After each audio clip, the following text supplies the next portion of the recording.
Hello students, this is Hitesh Sharma. Today we are discuss about class 10th chapter 12 electricity.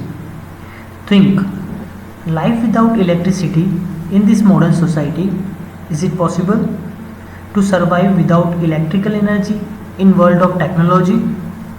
Since we are science students, so it is necessary to understand the basic concept of behind the word electricity. इतना तो हम जानते हैं कि two types of charges होते हैं, positive charge और negative charge. जब ये चार्जेस किसी तार में जाते हैं तब इलेक्ट्रिसिटी प्रोड्यूस होती है. वी आर नॉट एट कि पॉजिटिव चार्ज होता है प्रोटॉन में और नेगेटिव चार्ज होता है इलेक्ट्रॉन में. Now finally we are start the chapter electricity. It is the flow of charge is called electricity. Electricity का मतलब है किसी भी मटेरियल या कंडक्टर में चार्ज का फ्लो होना, उसे कहते हैं इलेक्ट्रिसिटी. अब इलेक्ट्रिसिटी की डेफिनेशन में जो वर्ड आया है चार्ज, हम इसके बारे में डिस्कस करेंगे. What is charge? चार्ज को हम रिप्रेजेंट करते हैं स्मॉल क्यू से. It is very small particles present in an atom. It can be either negative और पॉजिटिव. बहुत ही छोटा पार्टिकल्स प्रेजेंट होते हैं एटम में और वो नेगेटिव भी हो सकते हैं और पॉजिटिव भी हो सकते हैं. जो नेगेटिव होते हैं वो होते हैं इलेक्ट्रॉन और जो पॉजिटिव होते हैं वो होते हैं प्रोटॉन. थोड़ा सा और डिस्कस करते हैं हम चार्जेस के बारे में. Like charges repel each other. जो लाइक चार्ज होते हैं वो एक दूसरे को रिपल करते हैं. Unlike charges attract each other. जो अनलाइक चार्जेस होते हैं वो एक दूसरे को अट्रैक्ट करते हैं. Coulomb is the SI unit of charge. It is represented by capital C. Charge की जो एसआई यूनिट होती है वो होती है कूलाम, जिसको हम कैपिटल सी से रिप्रेजेंट करते हैं. 1 coulomb charge is equals to 6 × 10⁻18 electrons. एक कूलाम का जो चार्ज होता है वो होता है 6 × 10⁻18 इलेक्ट्रॉन्स. अब चार्ज ऑन 1 इलेक्ट्रॉन, इलेक्ट्रॉन का चार्ज क्या होता है? -1.6 × 10⁻19 कूलाम. अगर चार्ज के फार्मूले के बारे में हम डिस्कस करें तो वो होता है capital Q is equals to NE, small n into small e. अब देखते हैं हम Q होता क्या है. Q जो होता है वो होता है चार्ज. जो स्मॉल n होता है वो होता है नंबर ऑफ इलेक्ट्रॉन्स और जो स्मॉल e होता है वो होता है charge on 1 electron. Next topic is current. Current को हम रिप्रेजेंट करते हैं कैपिटल I से. The rate of flow of electric charge is called current. कितना चार्ज फ्लो कर रहा है एक सेकेंड में उसे हम करंट कहते हैं. करंट का फार्मूला होता है current is equals to charge upon time. और अगर मैथमेटिकली इसको हम एक्सप्रेस करें तो होता है I is equals to Q upon T. Current को हम रिप्रेजेंट कर रहे हैं I से, चार्ज को हम रिप्रेजेंट कर रहे हैं Q से और टाइम को हम रिप्रेजेंट कर रहे हैं स्मॉल t से. SI unit of current is ampere, named after the French scientist André Marie Ampere. It is represented by capital A. Current का SI यूनिट होती है एम्पियर. एक्चुअली एम्पियर का नाम एक फ्रेंच साइंटिस्ट के थ्रू आया जिसका नाम था एंड्री मारी एम्पियर, और एम्पियर को हम कैपिटल A से रिप्रेजेंट करते हैं. अब हमने ये देखा कि करंट की SI यूनिट एम्पियर होती है, तो एम्पियर होता क्या है? तो we are discuss about ampere. 1 ampere is constituted by the flow of 1 coulomb of charge per second. जब एक कूलाम चार्ज एक सेकेंड में फ्लो या ट्रांसफ़र हो जाए उसे हम एम्पियर कहते हैं. 1 ampere is equals to 1 coulomb upon 1 second. 1 milli ampere जो होता है वो होता है 10⁻³ एम्पियर 1 माइक्रो एम्पियर जो होता है उसकी वैल्यू होती है 10⁻⁻⁶ ampere. Next topic is ammeter. It is an instrument used to measure the electric current in a circuit. It is always connected in series in a circuit. It has low resistance. Circuit में electric current को measure करने के लिए हम ए metre का use करते हैं। यह हमेशा सर्किट के सीरीज़ में कनेक्ट होता है और इसका रेजिस्टेंस लो होता है। Next topic is electric circuit. A continuous and closed path of an electric current is called an electric circuit. If the circuit is broken anywhere, the current stops flowing and the bulb does not glow. Electric current का continuous path और closed path electric circuit कहलाता है। अगर circuit break हो जाता है तो current भी फ्लो होना बंद हो जाता है और आपका जो बल्ब है वह भी ग्लो नहीं होगा। This is the circuit diagram with open and close switch. This is the open switch and this is the close switch. Next topic is electric potential difference. It is defined as the work done in carrying a unit charge from one point to another between the 2 points of an electric circuits. और in other words में इसकी definition देखते हैं तो it is the work done to move a unit charge from one place to another. शायद आपको दिमाग में एक क्वेश्चन आ रहा होगा कि ये इलेक्ट्रॉन फ्लो क्यों होते हैं, वायर से या किसी और कंडक्टर से। तो सिंपल है, जैसे पाइप से पानी फ्लो होता है वैसे ही इलेक्ट्रॉन वायर से फ्लो होते हैं और यह सब होता है प्रेशर की वजह से। इस इलेक्ट्रिक प्रेशर के डिफरेंस को हम पोटेंशियल डिफरेंस भी कहते हैं। तो जब पोटेंशियल डिफरेंस क्रिएट होता है तो इलेक्ट्रॉन मूव होना चालू कर देते हैं। ये potential difference battery, cell, switches जैसी चीज़ें क्रिएट करता है। मतलब इलेक्ट्रिक पोटेंशियल डिफरेंस उस वर्क डन के बराबर होता है जो वह एक कूलाम चार्ज को ट्रांसफ़र करने के लिए करते हैं एक जगह से दूसरी जगह तक। इलेक्ट्रिक पोटेंशियल डिफरेंस का मैथमेटिकल एक्सप्रेशन या फार्मूला होता है capital V is equals to W/Q। V जो होता है वो होता है आपका पोटेंशियल डिफरेंस, W होता है वर्क और Q होता है आपका net charge. SI unit of potential difference is volt. It is represented by capital V।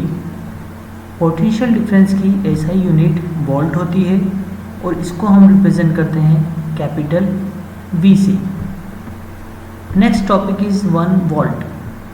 When 1 joule of work is done to carry 1 coulomb of charge from one point to another of a current carrying conductor then the potential difference is called 1 volt. जब किसी एक coulomb charge पर 1 joule work किया जाए तो उसे 1 volt कहा जाता है। 1 वोल्ट का फार्मूला होता है 1 joule upon 1 coulomb. Next topic is voltmeter. It is an instrument to measure the potential difference. Voltmeter एक ऐसा इंस्ट्रूमेंट है जिसकी हेल्प से हम पोटेंशियल डिफरेंस को मेज़र कर सकते हैं। It has high resistance and always connected in parallel. इसका रेजिस्टेंस हाई होता है और यह हमेशा पैरेलली कनेक्टेड होता है। Cell is the simplest device to maintain potential difference. Cell एक सिंपलेस्ट डिवाइस है जो पोटेंशियल डिफरेंस को मेंटेन करके रखता है। Current always flow from higher potential to lower potential. इसमें करंट हमेशा फ्लो होता है higher potential to lower potential. Next topic is symbols from some commonly used instrument in circuit diagram. यहाँ पे आपको कुछ कंपोनेंट्स के नाम दिए गए हैं और यहाँ पे उन कंपोनेंट्स के सिंबल शो किए गए हैं। जैसे हम पहला देख रहे हैं इलेक्ट्रिक सेल का, तो इलेक्ट्रिक सेल का सिंबल कुछ इस तरह होता है। बैटरी, या हम बोल सकते हैं कॉम्बिनेशन ऑफ सेल्स, जब बैटरी को हम बहुत सारी बैटरी को एक साथ कनेक्ट कर देते हैं तो वो हो जाता है कॉम्बिनेशन ऑफ सेल्स, जो इस तरीके से शो होता है। नेक्स्ट है प्लग की, जिसका दूसरा नाम हम बोल सकते हैं स्विच। अगर स्विच ओपन होगा तो कुछ इस तरीके से होगा, और अगर स्विच क्लोज होगा तो कुछ इस तरीके से होगा। किसी वायर को हम आपस में ज्वाइन कर देते हैं तो उसका सिंबल कुछ इस तरीके से होगा। Wire crossing without joining, wire बिना ज्वाइन किए आपस में क्रॉस हो जाते हैं तो उसका सिंबल कुछ इस तरीके से होगा। इलेक्ट्रिक बल्ब, किसी भी सर्किट में अगर हमें इलेक्ट्रिक बल्ब शो करना है तो उसका सिंबल कुछ इस तरह या इस तरह होता है। A register of resistance capital R, जो हमारा रेजिस्टेंस होता है उसका सिंबल इस तरीके से होता है। वेरिएबल रेजिस्टेंस, उसका दूसरा नाम होता है रियोस्टेट, जिसको हम दोनों तरीके के सिंबल से हम रिप्रेजेंट कर सकते हैं। अमीटर, जिसका सिंबल होता है कुछ इस तरह, और लास्ट है वोल्ट मीटर, जिसका सिंबल होता है कुछ इस तरीके से। Next topic is Ohm's law. In 1827 a German physicist George Simon Ohm found out the relationship between the current flowing in a metallic wire and potential difference across its terminals. The electric current flow through a conductor is directly proportional to the potential difference across its ends, provided the temperature remains constant. In other words, the potential difference in a circuit is directly proportional to the current flowing through it. 1827 में German physicist George Simon ओम ने किसी metal के wire में flow electric current और उसके terminal के बीच potential difference में relation का पता लगाया। एक इलेक्ट्रिक पाथ में मेटल के वायर के दो टर्मिनल के बीच पोटेंशियल डिफरेंस में फ्लो होने वाली इलेक्ट्रिक करंट के डायरेक्टली प्रोपोर्शनल होता है, बट वायर का टेम्परेचर इक्वल रहना चाहिए। इसे ओम्स लॉ कहते हैं। आप ये ग्राफ देख रहे हैं, ग्राफ ये शो करता है कि इस ग्राफ में हम देखेंगे दोनों एक्सिस में पोटेंशियल डिफरेंस और करंट की वैल्यू लगभग एक ही मिलती जुलती है। इस प्रकार V I graph, it means potential difference और करंट ग्राफ में दिखाए अनुसार मेन पॉइंट से निकलने वाली एक स्ट्रेट लाइन होती है। इस प्रकार V बाय आई एक कांस्टेंट है। जब सर्किट में पोटेंशियल डिफरेंस बढ़ जाता है तो करंट भी बढ़ जाता है, और जब सर्किट में पोटेंशियल डिफरेंस कम हो जाता है तो करंट भी कम हो जाता है। तो इससे हम यह कह सकते हैं कि potential difference is directly proportional to the current, या हम ऐसा भी कह सकते हैं कि जो V बाई आई है वो कांस्टेंट के बराबर होता है। तो इस कांस्टेंट को हम रेजिस्टेंस भी कहते हैं, और इसको हम कैपिटल R से रिप्रेजेंट करते हैं। Next topic is resistance. It is a property of a conductor that oppose the flow of current is called resistance. It is represented by capital R. SI unit of resistance is ohm. इसका symbol कुछ इस तरीके से होता है। Resistance conductor की एक ऐसी प्रॉपर्टी होती है जो करंट के फ्लो होने पर उसका अपोज करती है, जिसे हम रेजिस्टेंस कहते हैं।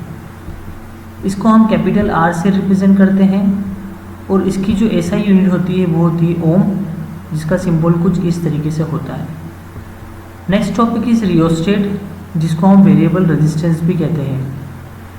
Variable resistance is a component used to regulate current without changing the source of voltage. Rheostat या वेरिएबल रेजिस्टेंस, जिससे हम सर्किट का रेजिस्टेंस बदल देते हैं और फिर सर्किट के करंट को कंट्रोल करते हैं उसे हम रियोस्टेट कहते हैं। Next topic is resistance of a conductor depends on this factors. किसी भी कंडक्टर का रेजिस्टेंस कुछ फैक्टर पर डिपेंड करता है। देयर आर 3 फैक्टर्स, और उससे पहले हम डायग्राम को डिस्कस करेंगे।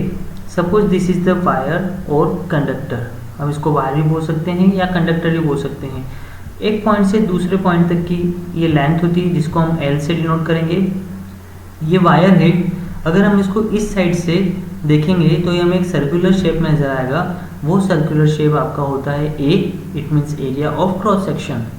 अब हम फैक्टर्स के बारे में डिस्कस करेंगे।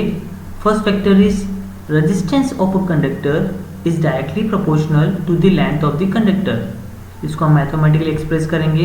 Capital R is directly proportional to the L। किसी भी कंडक्टर का रेजिस्टेंस डायरेक्टली प्रोपोर्शनल होता है कंडक्टर की लेंथ के। इट मीन्स जब आपकी लेंथ इंक्रीज होगी वायर की तो रेजिस्टेंस भी बढ़ेगा। Second factor is resistance of a conductor is inversely proportional to the area of cross section. It means R is inversely proportional 1/A. किसी भी कंडक्टर का रेजिस्टेंस इन्वर्सली प्रोपोर्शनल होता है एरिया ऑफ क्रॉस सेक्शन के। It means जब आपका ये A area of cross section बढ़ेगा तो रेजिस्टेंस भी कम होगा। Third point is depend on nature of material. Capital R is equals to rho L/A। जब इन दोनों लो को या इन दोनों फैक्टर्स को हम कंबाइन करेंगे तो हमारा फाइनली क्या निकलेगा, R is equals to rho L/A। अब उसको हम देखते हैं कैसे हुआ। मतलब जो ये हमारा कंडक्टर है वो किस मटेरियल से बना है उस पर भी हमारा रेजिस्टेंस डिपेंड करता है। मान लीजिए हमारा कंडक्टर सिल्वर से बना है तो इसका रेजिस्टेंस कम होगा, और ये कंडक्टर अगर आयरन से बना है तो इसका रेजिस्टेंस ज़्यादा होगा।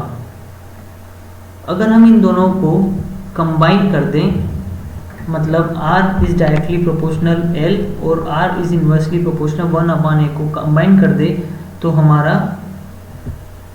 नया फैक्टर्स या नया पॉइंट बनेगा, नया R is equals to rho L/A। Finally अब हमें ये दिख रहा है कि रेजिस्टेंस लेंथ पर भी डिपेंड करता है और एरिया ऑफ क्रॉस सेक्शन पर भी डिपेंड करता है और रो पर भी डिपेंड करता है।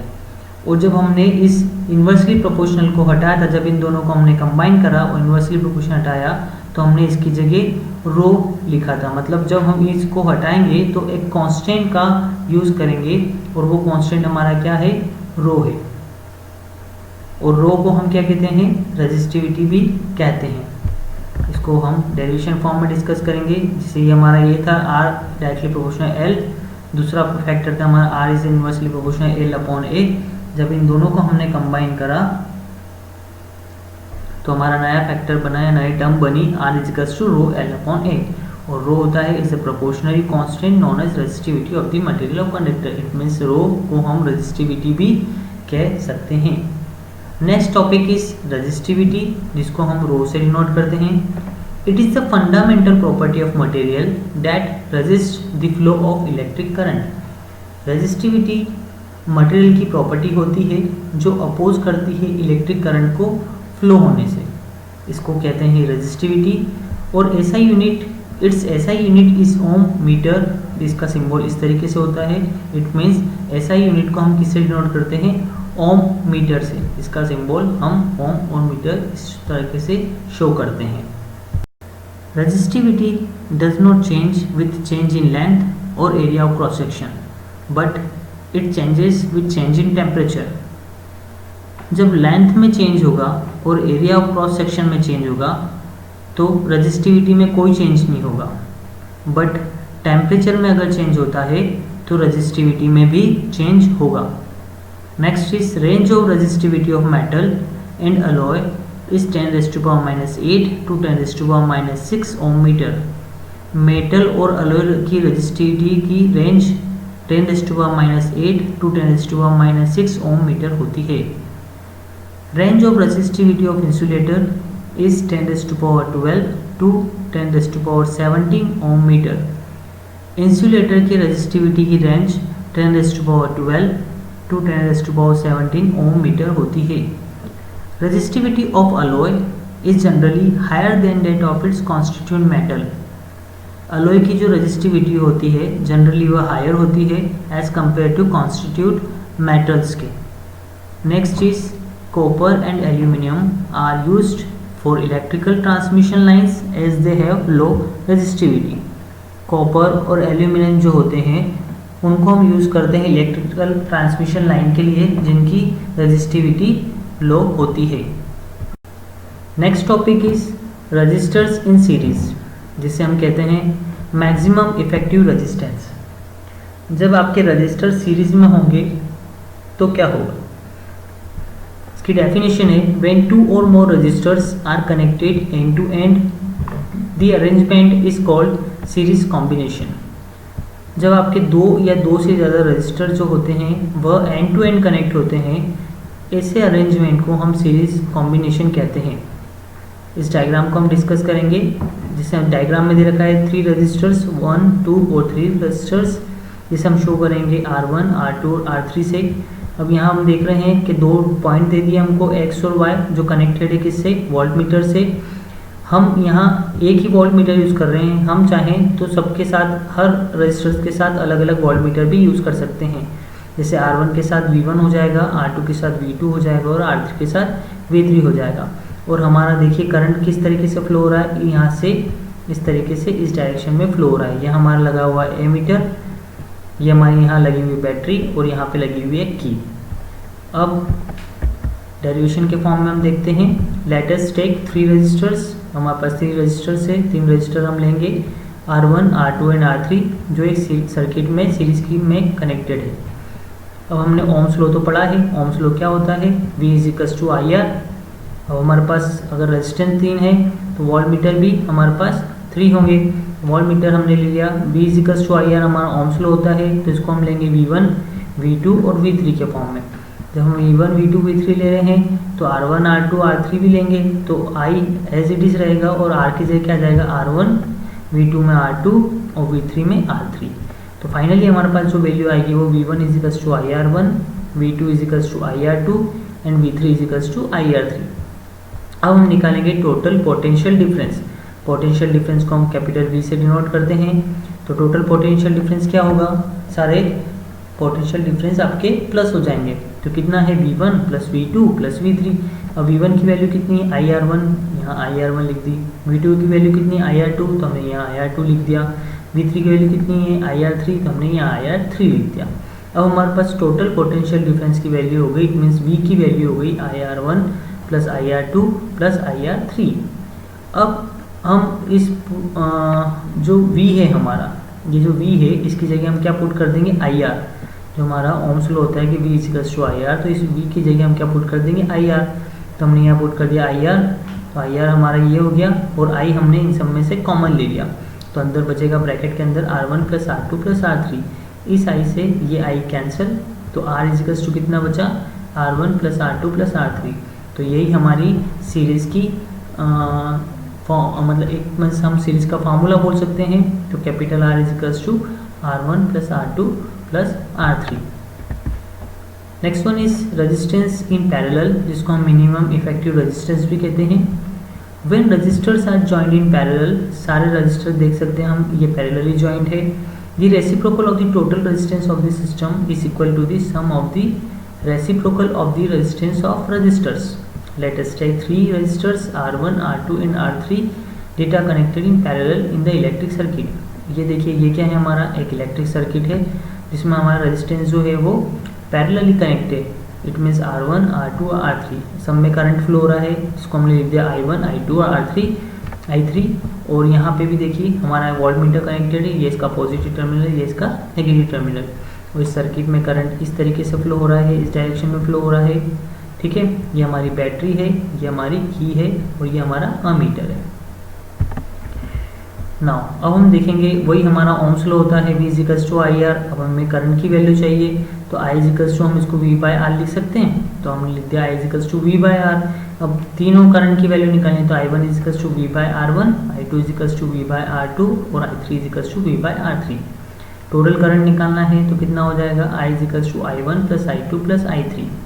अब substitute the value of I1 I2 and I3 and I, तो क्या रख देंगे I1 की जगह V/R1, I2 की जगह V/R2 और I3 की जगह V/R3। I हमारा V/R होता है, इधर से 1/V V हम कॉमन ले लेंगे तो कितना बचेगा 1/R1, 1/R2 और 1/R3। V से V कैंसिल तो कितना बचेगा 1/R is equals to 1/R1 plus 1/R2 plus 1/R3। तो ये हमारी पैरेलल कनेक्शन की टर्म से ही फार्मूला आया 1/R is equals to 1/R1 plus 1/R2 plus 1/R3। Next topic is heating effect of electric circuit. If an electric circuit is purely resistive, the source of energy continually get dissipated entirely in form of heat. This is known as heating effect of electric current. जैसे कि हमारे जो conductor या wire होते हैं वो गर्म हो जाते हैं इलेक्ट्रिक करंट की वजह से, इसी को कहा जाता है heating effect of electric current. इसका मैथमेटिकली एक्सप्रेशन हम देखें, so let us suppose that current I is flowing through a resistor of resistance capital R for the time t. The potential difference across the resistance is capital V. जैसे कि हम जानते हैं हमारा formula क्या होता है, capital V is equals to W upon Q. Okay, work done in moving the charges Q will be, ठीक, W हमारा क्या है, वर्क डन है, Q हमारा क्या है, चार्ज है, और V हमारा क्या है, पोटेंशियल डिफरेंस। ओके, तो V is equals to W upon Q। जब हमें W की वैल्यू निकालनी है या वर्क डन निकालना है, वर्क डन फाइंड आउट करना है, तो हमको इसको ऐसे लिख सकते हैं W is equals to V into Q। That's it. जब हम पावर यूज़ करेंगे then power P is equals to W upon T होता है। हमको पावर की डेफिनेशन पता है, the rate of doing work. W upon T it means W की जगह हम क्या पुट कर देंगे V इंटू Q, तो W की जगह आ जाएगा VQ अपॉन T। अब हमने स्टार्टिंग में देखा था जो Q होता है Q अपॉन T वो किसकी वैल्यू होती है, I की वैल्यू होती है। तो हमने देखा I की वैल्यू कितनी होती है Q अपॉन T, तो इस Q अपॉन T की जगह क्या आ जाएगा I, क्या आ जाएगा I, तो कितना हो जाएगा P is equals to VI। Okay, heat energy supplied by the source for time T will be, ये हमारी इक्वेशन फर्स्ट हो गई। Then heat energy supplied by the source for time T will be, H कितना होता है P into T, it means power into time. वो power कितना होता है एनर्जी या work upon time, energy upon time या वर्क अपॉन टाइम। ठीक है, ये हो गई हमारी equation second. Put equation first and second. अब जो हम बोल रहे हैं कि जो हमारा हीट एनर्जी होती है वो होता है P into time, it means किसी भी चीज़ से इलेक्ट्रिक करंट पास कराएंगे तो वह गर्म हो जाएगी। तो एक रजिस्टर कितनी हीट एनर्जी प्रोड्यूस करेगा वो हम निकालने के लिए पावर को टाइम से मल्टीप्लाई कर देंगे। ये जो हमारा पावर है उसको टाइम से मल्टीप्लाई कर देंगे, तो कितना हो जाएगा H is equals to P into T. अब हमें पता है कि पावर कितना होता है वर्क अपॉन टाइम, ठीक है, तो पावर कितना हो जाएगा VI। देखिए जो हमें वैल्यू दे रखी है P is equals to VI, तो इसकी जगह वैल्यू पुट कर देंगे VI और T एज इट इज रहेगा, तो VI इंटू T। अब हम ओम्स लॉ पता है कि V की वैल्यू कितनी होती है IR, तो हम इसकी जगह पुट कर देंगे वैल्यू IR। तो IR कितना हो गया, R के साथ इंटू कितना हो जाएगा I इंटू T, ठीक है, I और I का क्या हो जाएगा I स्क्वायर, और ये R और T I square R T। तो H की वैल्यू फाइनली कितनी हो गई I स्क्वायर R T। इसको हम, इसकी यूनिट होती है जूल, और इसे हम क्या कहेंगे जूल्स लॉ भी कहते हैं। जूल्स लॉ हीटिंग में क्या होता है कि अकॉर्डिंग टू दिस लॉ जो रजिस्टर है वो जो हीट प्रोड्यूस करता है वो तीन चीज़ों पर डिपेंड करती है। जूल्स लॉ में the law stated that the heat produced in a resistor is, मतलब अकॉर्डिंग टू दिस लॉ जो रजिस्टर है वो जो हीट प्रोड्यूस करता है वो तीन चीज़ों पर डिपेंड करती है। First, directly proportional to the square of the current. It means ये होगा कि जब हमारा करंट इंक्रीज होगा तो हमारी हीट भी बढ़ेगी, जब हमारा करंट जो है वो डिक्रीज होगा तो हमारी हीट भी कम होगी। It means heat produced by resistor is directly proportional to the square of the current. Second one is directly proportional to resistance for given current. It means हमारा जब रेजिस्टेंस बढ़ेगा तो हीट भी बढ़ेगी, रेजिस्टेंस कम होगा तो हीट भी कम होगी। It means heat produced by resistor is directly proportional to the resistance of the resistor. Okay, next one is directly proportional to time t for which current flow through resistor. किस तरीके से हमारा current flow होगा resistor के through. जब हमारा time बढ़ेगा तो हमारी हीट भी बढ़ेगी, जब हमारा टाइम कम होगा तो हमारी हीट भी कम होगी। It means heat produced by resistor is directly proportional to the time. Next topic is electric fuse. It is a safety device that protects our electrical appliances in case of short circuit or overloading. Electric fuse एक safety device है जो protect करता है हमारे electrical appliances को in case of short circuit और overloading. Fuse is made up of copper, pure copper and tin. Fuse जो होता है वो प्योर कॉपर और टीन से बना हुआ होता है। Fuse is always connected in series. Fuse जो होता है वो हमेशा सीरीज में कनेक्टेड होता है। Fuse has low melting point. Fuse का मेल्टिंग पॉइंट हमेशा लो होता है। Current capacity of fuse is slightly higher than that of the appliance. Fuse की जो करंट कैपेसिटी होती है वो थोड़ी सी ज़्यादा होती है आपके अप्लायंसेस से। Next topic is electric power. The rate at which electrical energy is consumed in an electric circuit is called electric power. It is represented by capital P। किसी भी इलेक्ट्रिकल सर्किट में जितनी भी एनर्जी कंज्यूम्ड होती है per unit time में उसी को इलेक्ट्रिकल पावर कहा जाता है।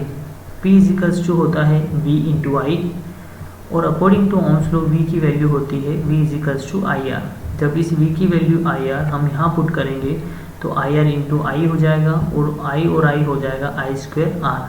तो फाइनली हमारे पास P की वैल्यू आएगी आई स्क्वायर आर, और इस I की जगह हम वैल्यू रख देंगे V अपॉन आर। तो फाइनली हमारे पास वैल्यू आएगी P equals to V square upon R. तो the SI unit of electrical power is watt. Electrical power की जो SI यूनिट होती है वो होती है वॉट, जिसको हम कैपिटल W से रिप्रेजेंट करते हैं। 1 watt equals to 1 volt into 1 ampere, जिसको हम 1 watt equals to 1 volt ampere भी कहते हैं। The commercial unit of electrical energy is kilowatt hour. Commercial unit में इलेक्ट्रिकल एनर्जी जो होती है वो किलोवाट आवर में होती है, जिसको हम kWh से शो करते हैं। और कॉमनली नॉन एज यूनिट, हम कॉमनली इसको जानते हैं यूनिट के फॉर्म में। 1 किलोवाट होता है, मतलब 1 किलोवाट में कितने वॉट होते हैं 1000 वॉट। 1 आवर में कितने सेकंड होते हैं 3600 सेकंड। जब इन दोनों का मल्टीप्लाई करेंगे तो हो जाएगा 3.6 इंटू 10⁶ वॉट सेकेंड। और वॉट सेकेंड को हम जूल में भी लिख सकते हैं, और जूल को हम कैपिटल J से डिनोट करते हैं। तो finally we get it 1 kilowatt hour is equals to 3.6 into 10⁶ joule, जिसको हम कैपिटल J से भी डिनोट करते हैं। Thank you.